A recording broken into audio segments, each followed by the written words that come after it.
I was traveling in my mom's van. The back trunk was packed with sports gear, banquet utensils, and kitchenware. I was trailing 80 kilometers down an unfinished road, though the speed limit was set higher.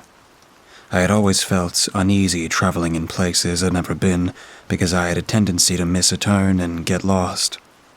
The drive from the small town to the condo is only supposed to be 30 minutes, but I had been driving for 45 already and still hadn't yet reached it, nor had I seen any signs.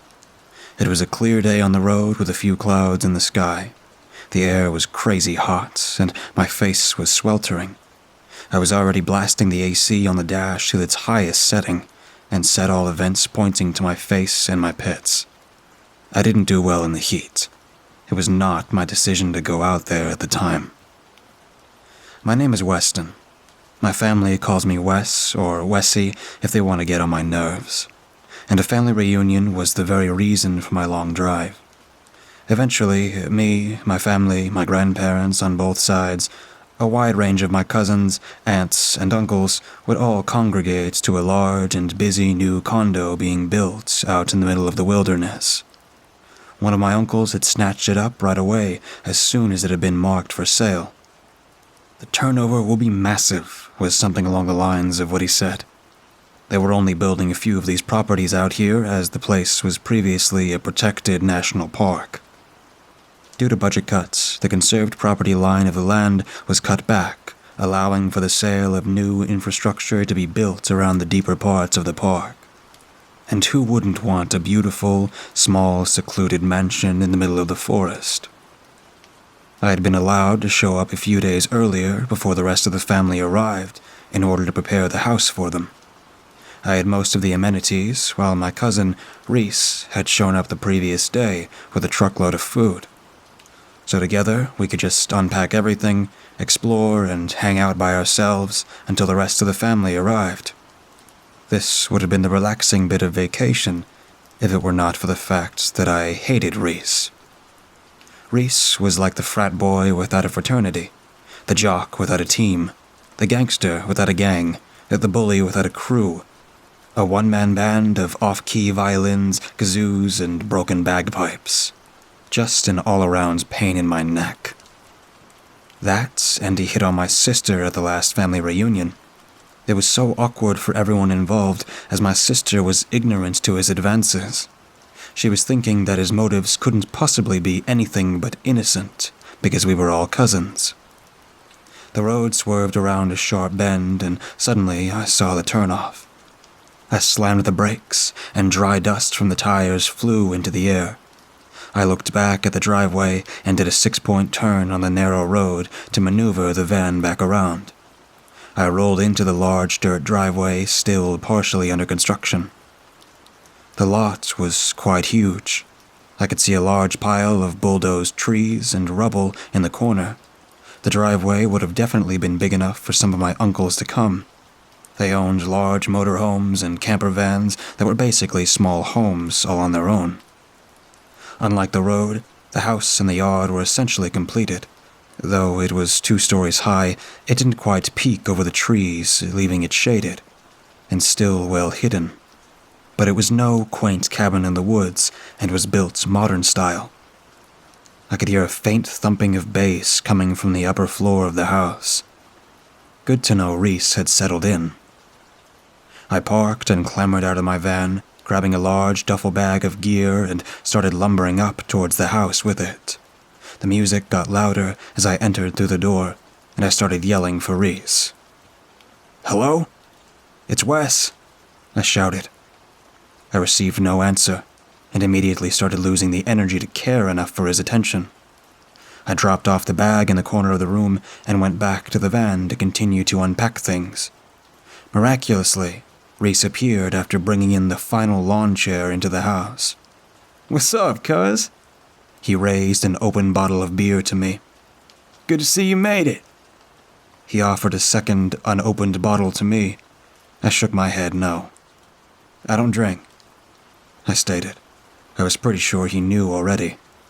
"Come on, there's no one else around." "The fact that I'm underage isn't the reason I don't drink," I pushed back. We'll get some liquor in you before the week's up."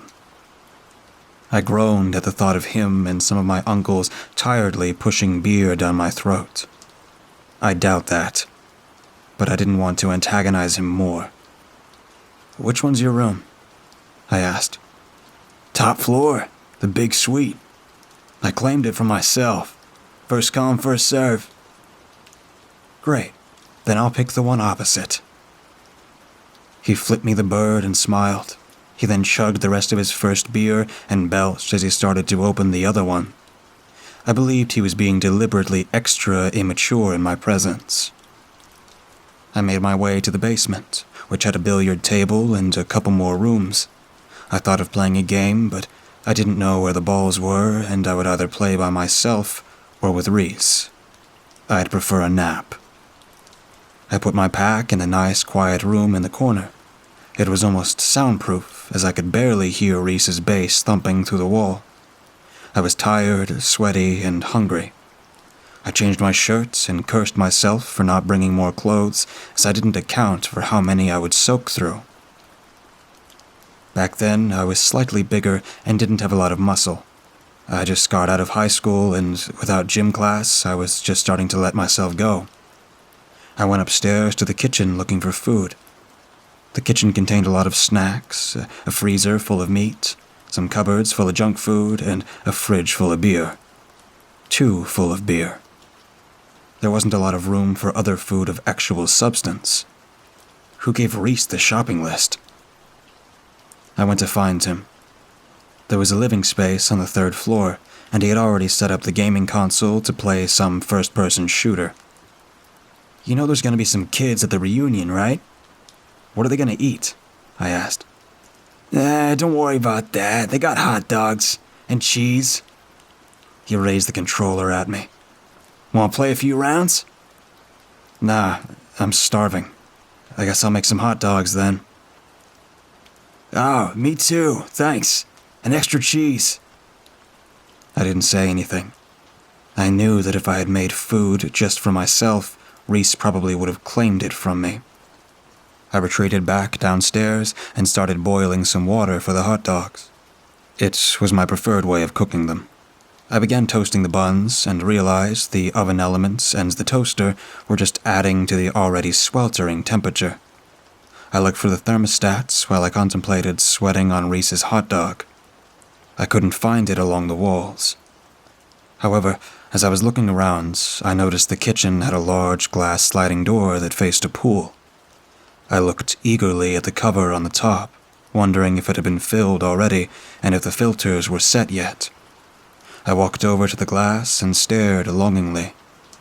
There, I opened the door to notice the latch was broken. Was that a concern? I'd need to remember to tell my uncles about it. But it wasn't like we were worried about robbers in the area, just more concerned about an overly clever bear. The door slid open and I meandered out to the edge of the cover and lifted it. Unfortunately, the pool was empty. I thought we should have filled it before the family got here, though I definitely wanted a dip for myself, thinking about how cool the water would be. I looked around for the hose and stuck it in the open pool cover flap. I turned the water on full blast and watched it pour into the cement pool, noticing it was going to take a while. I ran back inside to finish making the hot dogs and then went back up the stairs to feed Reese. We actually played some video games together, each of them being a different variation of first-person shooter, and each of them a different variation of ways to lose to Reese. The longer we played, the worse it got. He would annihilate me, and refuse to just be on my team and play against a computer or the campaign. Eventually, I got tired of it and gave up. Reese badgered me. Already? You sure you don't want to try again? I think you got real close last time to taking one of my lives. I was starting to get scared. No thanks. I think I'm going to go outside and explore, I said, knowing that he would not join me. Nature wasn't his thing. Whatever. Suit yourself, Boy Scout. Reese turned back to his game. Hey, I'm filling up the pool, by the way. Could you check it every once in a while? Make sure it doesn't overflow before I get back." "Hey, that's a good idea. Swimsuit summer. Nice." He gave me the thumbs up. "Huh, totally." I forced a response, hoping he wasn't making any sort of reference to my sister. As I headed outside, I made the detour to check the pool before I left. The water level had risen, but not much. It felt safe to leave to go on a hike in case Reese decides to flood the place. I headed out into the wilderness, going slow and making note of the direction that I came. I eventually found a hiking trail nearby. I knew there were some in the area. They probably used to be bigger and more populated before the construction started. As I followed it down, I noticed some deer tracks. They were very obviously imprinted in the mud, but I couldn't tell how old they were. Actually, they could have been goat tracks, but I wasn't sure. The sound was deafening, and by that, I mean it sounded like you were deaf. The trees were just so thick, it blocked out all of the sound or echoes. There was no breeze rustling the branches, and rarely any birds tweeting. If there was any wildlife, they had other places to be, apparently. Even though I was outside, I couldn't help but to feel claustrophobic. The woods were a mix of different types of leafy trees and tall pine trees, whose leaves were alive at the top, but seemed more dead at the bottom. The other trees were all thick in stumps, and there were not that many young trees. It made it feel like a very old forest. It also smelled amazing, and the shade was keeping me cool. I trotted down the trail. I was still sweating, but managed to enjoy myself. Not huffing and puffing, but still getting my exercise. The trail must have been easy at one point, but when I was on it, the ground was covered in branches and dead leaves or debris. Like a storm had passed, but a long time ago. I guessed this was a part of the park's trail they stopped caring for after the budget cuts. There were even large rocks I had to scramble over. I couldn't tell where they had broken off and rolled from. I began fooling around as I climbed over things. I imagined I was running through an obstacle course. I'd jump off a low rock onto another rock and limbo under a branch. I would swing around trees using branches to give myself momentum. I hopped from rock to log to a dirt mound. I started huffing, but I felt like a little kid again. The trail sloped down, and instead of carefully and waywardly walking, kicking my legs behind and forcing them forward fast enough to catch my next step, just enough to stop me from somersaulting head over heels. The ground started evening out again, but I still had some speed going. I saw another odd shape, a darkly colored boulder up ahead, and mentally prepared to leap over it like a show horse. My large body thumped the earth as I barreled forward, each foot hitting the ground hard. Counting my steps and preparing for which foot I would step off of. I picked up my already max speed as I galloped to the black rock and jumped high like a track and field star. "Wait, what the hell?" I shouted in midair. When I landed, I almost rolled my ankle, and I stumbled due to a double take on the object. The boulder, upon a closer look, wasn't actually a boulder. And as I stared at it, I began to sweat harder than when I was running up rocks. It had an odd, bent shape to it, and was black leather. I immediately thought it was a de-limbed body in a jacket, deformed, broken, then tossed into the woods to be decomposed and forgotten. But it wasn't that. I extended my foot and poked the corner with my end of my shoe. It tipped over. "A seat?" I asked the inanimate object. It was, indeed, as I was examining it, a seat. It looked like an uncomfortable car seat. I first thought of a dirt bike since it was on the trail, or a quad bike, but it just didn't seem to make sense. I thought maybe there was a secret treehouse or cabin, and this was a furniture item of that place. But that was reaching even further.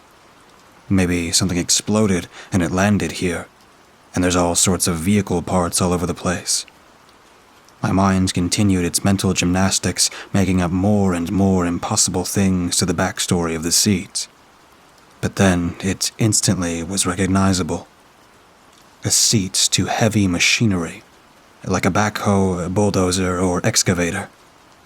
It was becoming clearer the more that I thought about it. Also, the more I looked at it, the more I convinced myself that I was right. There were these machines in the area, and there was some clearing and construction going on. It had to be, and one of the workers, seeing that it was broken, dumped it out here as garbage. Disgraceful, overpaid litterers, I thought aloud.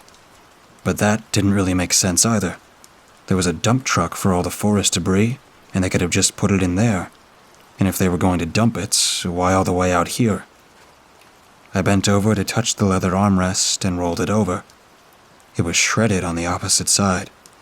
The seat was cut deep into its interior by what looked like a large knife, like someone slashed it a few times as an anger relief practice. As I was holding the seat at an angle to get a better look at the damage, my fingers slipped on the leather, and it rolled back over. I became aware of how sweaty I was at the time. Though shaded in the tall trees, my body was worked up over the excitement of the dashing and parkour I did along the trail. I saw that the sun had dipped a little further behind the branches and realized how much time had passed. I decided to turn back. I thought about lugging the seat back with me, but just thinking about it made me more tired and sweaty. Instead, I kicked and booted off of the trail into some ferns. "Out of sight, out of mind, out of here," I said with a turn, and waltzed myself back up the trail. When I reached the house, I stopped by the pool to see how much it had filled. It was almost full. Enough to swim in, but just below the deep end ladder to be difficult to pull myself out of. A little bit longer, and I could dip my feet in the cool blue liquid. I reached my hand out to feel the temperature. It was chilling, as it was just out of the cold water tap. It seemed like ice water compared to the hot summer air. I shivered with delight. I loved the cold, but I knew it was going to be a shock to my sweaty body. I figured I would wait just a little bit longer for the pump to heat it up. I went inside to change into my swimming shorts. Upstairs, I heard video game music, but it was looping. I climbed up the steps and peered into the room to find Reese had passed out in a beanbag chair and the game menu was up. I thought it was a great opportunity for my own peace and quiet. I decided I was going to stay up and see the stars. I grabbed my phone and headphones, then went to find the pool lounge chairs.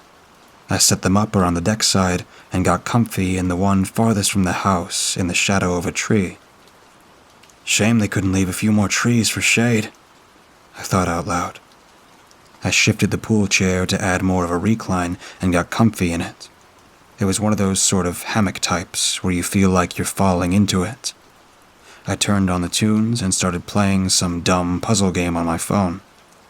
We hadn't gotten internet connection out there yet, but I really thought it was a conspiracy by the parents to not install it out there before the reunion, forcing us to get closer. I took a big breath and sighed, soaking in the precious quiet and private hours I would be able to have before the weekend started. The sun was going down behind the trees and shadows were growing.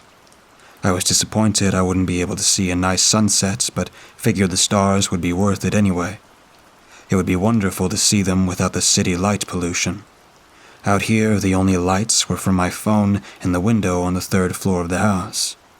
It was the perfect night. A very fast hour went by. I noticed a change in animal sounds as I heard more crickets and other bugs. The daybirds had gone to their nest, but I could swear I heard an owl. I expected to see more, but the park was so vast that you'd really have to be lucky and keen-eyed to see anything of notice. Or maybe some night vision goggles. It got darker and darker.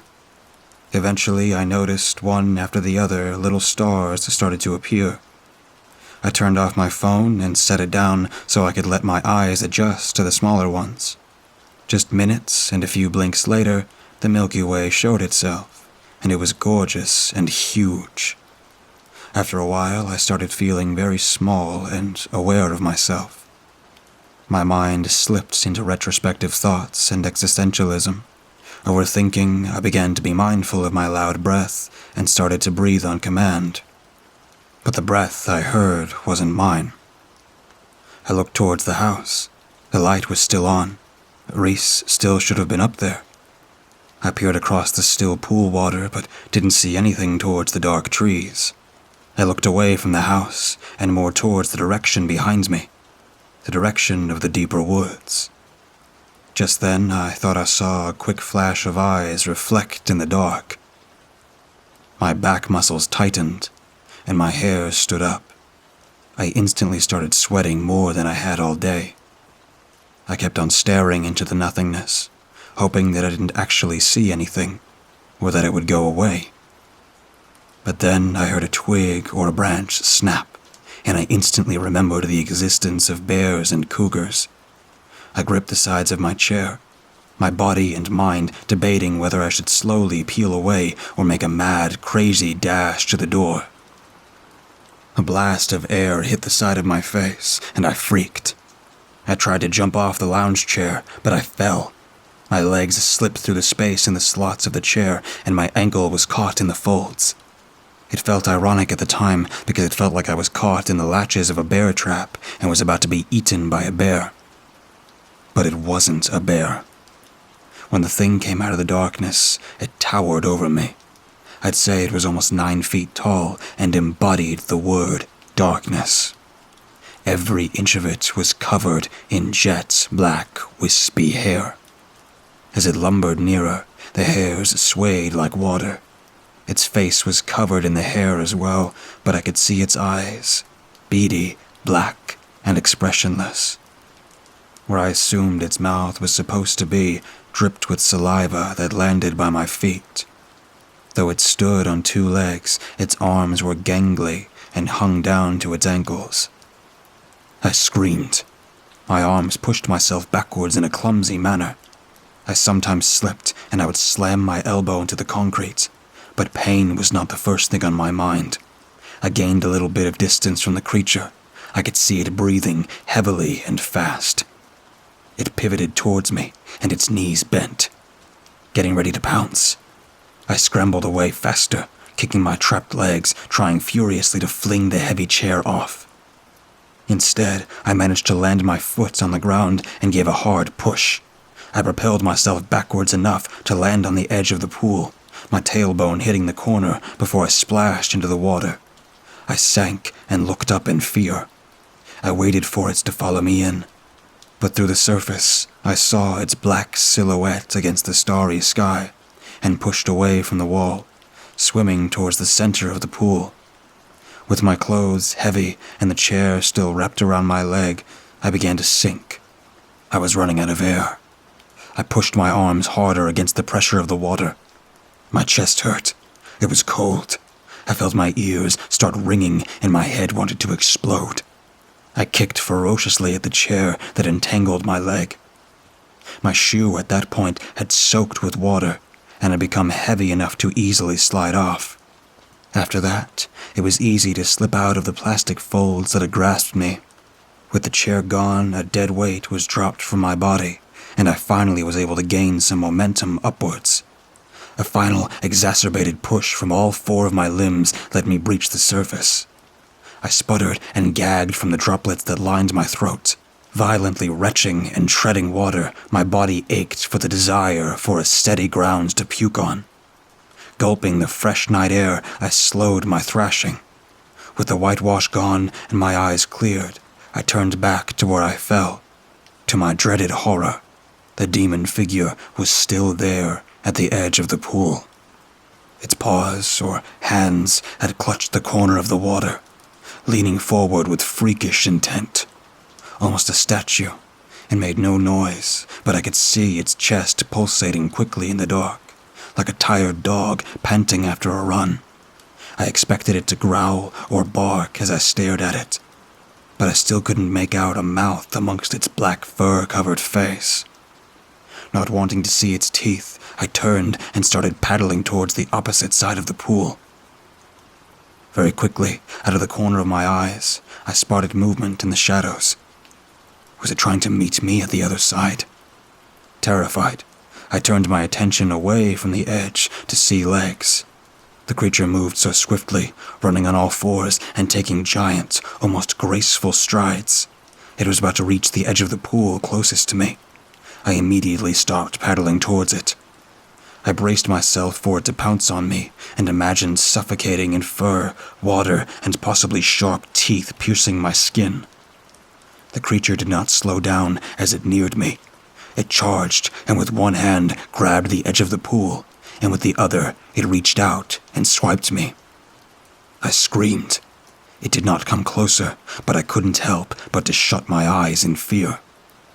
When I opened them, I saw a clawed hand, almost human except with longer fingers, reaching for me. It was desperate to grab my shirt or my skin and pull me closer to it. Yet, it did not want to jump in the water. A thought appeared. "You can't swim, can you?" I screamed. I don't know why I said that, but I wasn't thinking clearly. It didn't even react at all to me screaming at it. I thought I would try again, play it smarter this time. In the water, I took off my shirts and my other shoe. The clothes, except my undershorts, were no longer weighing me down. I slowly paddled to the edge of the pool opposite to the sliding door to the house. It moved cautiously along the edge of the pool, its beady eyes staring me down. I remembered my swimming lessons from elementary school. I forced myself to take big, long breaths and try to slow my heartbeat down. I dove under the surface, down deeper in the pool's depth. My plan was to push off the wall and race the beast to the door. I remembered the latch was broken, but maybe I could delay it long enough to lock myself in the bathroom or one of the bedrooms. Then I would scream to Reese to call 911. Underwater, I readied both my feet against the wall and shifted my weight. Right as I was about to kick off, a long black hand appeared in front of my face. I couldn't help but to scream underwater. I snapped my mouth shut and ducked. With a quick, hard force from my legs, I shot away from the wall, trying to gain as much distance as I could underwater. I had already lost so much air, and I was panicking again as I needed to resurface. When I did, I looked ahead and saw no creature. I swam like a mad fish, wishing at the time I had fins. I didn't bother to look behind me, but as my arms stroked the water ahead of my face, I peeked out of the side. Through strokes, I caught a glimpse of the mysterious being lumbering on the deck side. One of its arms, now wet and skinny, looked thinner and scraggly. I tried to swim faster, but my lungs could not keep up with the strenuous demand, and I was losing speed. But I reached the edge. I pulled myself up and got one foot on the ground. But then, it leaped. I thought it would lose speed at the sharp corner. I thought it might slip. Instead, its long black legs stamped down on the inner side of the pool's edge. Its nails clawed the cement and gained leverage. And in response, I used my other foot to send myself backwards, back into the water. As I sank down once again, facing the creature, I saw no change in expression, no show of frustration, like it didn't have a hunting instinct, and it just wanted to kill me out of spite, territory dispute, or some other hidden purpose. I swam far away from the edge and resurfaced. I was more than exhausted at this point. I just wanted to lie down. And that gave me the brilliant idea to play dead. Maybe if the creature just wanted me dead and didn't want to eat me, it would be satisfied. I tried to slow my breathing down. It was hard enough after the mad dash to the door, and lactic acid started building up badly in my forearms, and the sight of the horrific demon-like thing didn't help either. I thought about faking a drowning, but was too tired to pretend to thrash about in the water. So I just rolled over onto my back and relaxed. Looking at the sky helped me get my breathing back to normal enough pace where I was able to take deeper, bigger breaths. I bobbed and floated for about a minute. The water rolled over me, and I held my breath when my face was covered. I was doing the best dead man's floats that I could. The break I gave my arms helped them feel better. They swayed lifelessly in the water. Out of the reflection, I saw a shadow fly through the air. For a moment, I thought it was a bird. Out of nowhere, a rock hit the back of my head. My teeth knocked, and pain shot through my skull. I turned myself upright and looked around to see a pool chair flying in my direction. I raised my arm and protected my face from the chair. The object crashed into me with great force. My head went underwater unexpectedly, and I flailed about, getting it back up above the surface. My chest hurt from the exhaustion. The muscles stung in my arms and legs. I was taking big breaths now. I thought if I could force enough air in my lungs, it would help me float better. Once I inhaled, some more water droplets got caught in my throat, and I had a coughing fit. The fit only made it worse for me to keep my head above water. I swallowed and yelled, exasperating my voice. I noticed movements in my peripheral vision. It wasn't from the creature. Through glazed eyes, I saw its shadow, just frozen there at the water's edge. This other shadow came from the house's top window. It was Reese. "Reese!" I screamed. My throat croaked out the sound like a prepubescent boy. "Help!" I continued to cry. I even attempted waving my arm for attention. But as I looked away, I saw the shadow duck away and disappear. I cried out his name a few more times until it just turned into crying. I sobbed as my slight glimmer of hope faded just as fast as it came. I continued to cry and swallow water. I could barely keep my mouth open. My body ached to swim to the edge, but my mind feared getting ripped apart or eaten by the creature. Then my leg cramped. The pain shot through my thigh like a metal pole had been rammed through the bone. I held on to it and started sinking. I was so tired. I just wanted to hold my leg for a little bit. But then I needed air, so my arms exerted the extra efforts to lift my body back up. Then my arms started cramping. Not as suddenly as my newly dead weight of a leg, but a slow burn of the muscles. I started sinking again, curling my body in the fetal position. I descended into the darker waters. My ears rang until they popped. A new pain entered my head. I thought for a second maybe I could kick the bottom with my good leg and shoot back up to the top. Why was that pool so deep anyway? Or maybe it wasn't, and it just seemed like it at the time. I desperately needed air. When I got to the bottom, I kicked at the ground lazily. It barely got me up. I sank back down and kicked again. I needed air. Everything was moving in slow motion. The pain was stronger, but I cared less about it. I tried harder to push through the water, which was beginning to feel more like sludge. I grabbed my throat and squeezed. My lungs demanded air immediately. I just wanted the release of holding my breath. I struggled harder against gravity. The weight of it pulled me down harder the longer it went on. My mind rang out, and darkness invaded the sides of my vision. I think I had breathed in some water. The pain was going away. I started floating. I felt a little peaceful, like I wasn't going to care that I was going to drown. I saw a light. It shimmered and wavered like liquid. Then a dark spot appeared in the center until it grew.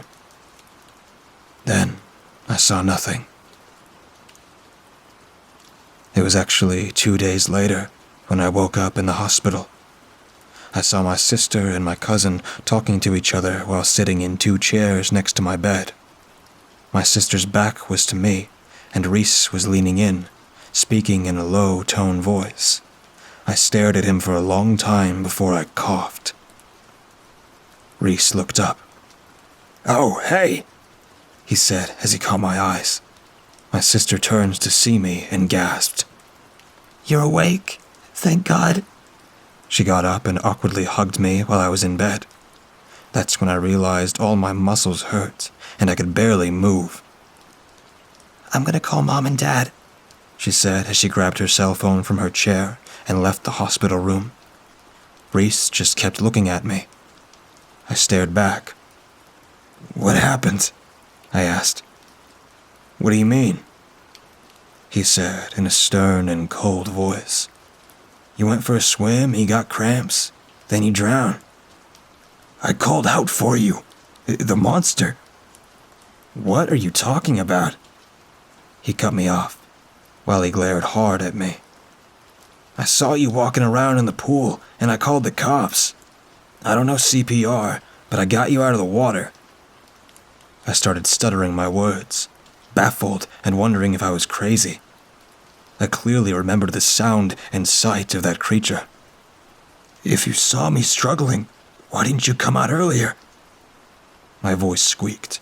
I wanted to grab his shoulder and shake him, desperate for some confirmation that I hadn't hallucinated that fear. I could only lay accusingly on the hospital bed. Reese was silent. I could see the anger growing on his face, like he was holding something back. And I knew. "You did see it, didn't you? And you were too scared to come down to help me. That's why, isn't it?" "Shut up. I saved you," Reese yelled. "You just got a cramp and yelled, then drown, okay?" I knew at that point that no one would believe me if I said anything, and Reese would have fought me the whole way. Because he needed me to shut up, and he really needed it to not be real. I shut up from that point on. News of me getting better reached the rest of the family that arrived at the condo. I missed the reunion as I recovered. Nothing out of the ordinary happened while everyone else had stayed there. Reese never talked to me again, except through our fathers. My dad said in particular that Reese had convinced my uncle to sell that house in the woods. It was already worth more than what he bought it for, and I'm not sure what Reese said to his dad to make him sell it right away, but he never went back to those woods again. Our next family reunion was booked at a resort by a popular beach full of people. But I never talked to Reese, as he avoided me the entire time. So it was never brought up again. But I've never forgotten the fear. Not the fear of water, but the fear that makes you choose to drown yourself instead of facing whatever horror those woods produced at night.